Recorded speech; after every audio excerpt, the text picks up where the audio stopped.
So today we can speak about an important and short topic, that is non-competitive inhibition. So this is an enzyme. When a normal substrate binds to an active site, we get a normal response. This red one is a non-competitive antagonist.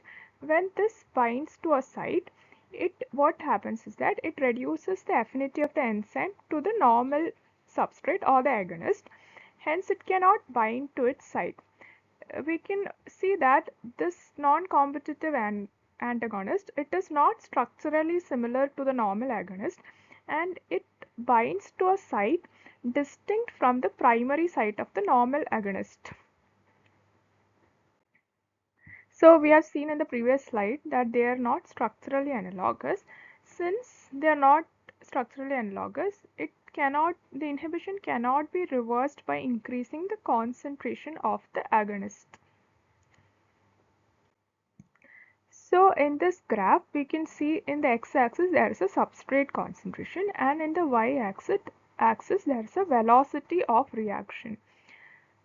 This is very important. That is, when we look at the Vmax, that's the velocity of the reaction, in presence of a non-competitive inhibition, what happens? It decreases, so that Vmax decreases. But if we look at the substrate concentration, Km, at half of velocity, half Vmax, what we can see, it remains the same. So there's a decrease in the Vmax and the Km remains same.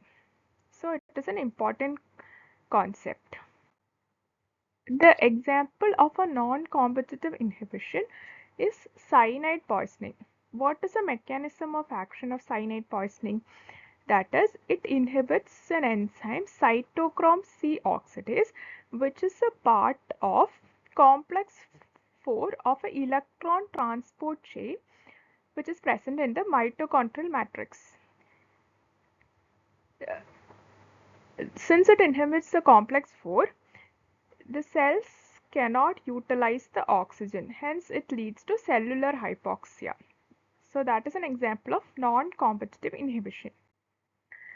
One more example, that is a drug which acts by the same principle, is the non-nucleoside reverse transcriptase inhibitors, which is a drug used in treatment of HIV. They non-competitively inhibit the reverse transcriptase enzyme. If you see the drug response curve, that is, which has drug concentration in the x-axis and the response in the y-axis, we can see that the maximum, this blue line represents the non-competitive antagonist. There is a decrease in the maximum response. That means there is a flattening of a drug response curve. So that is about the drug response curve. So in summary, we can see that the non-competitive inhibitor binds to a different site than that of the primary agonist.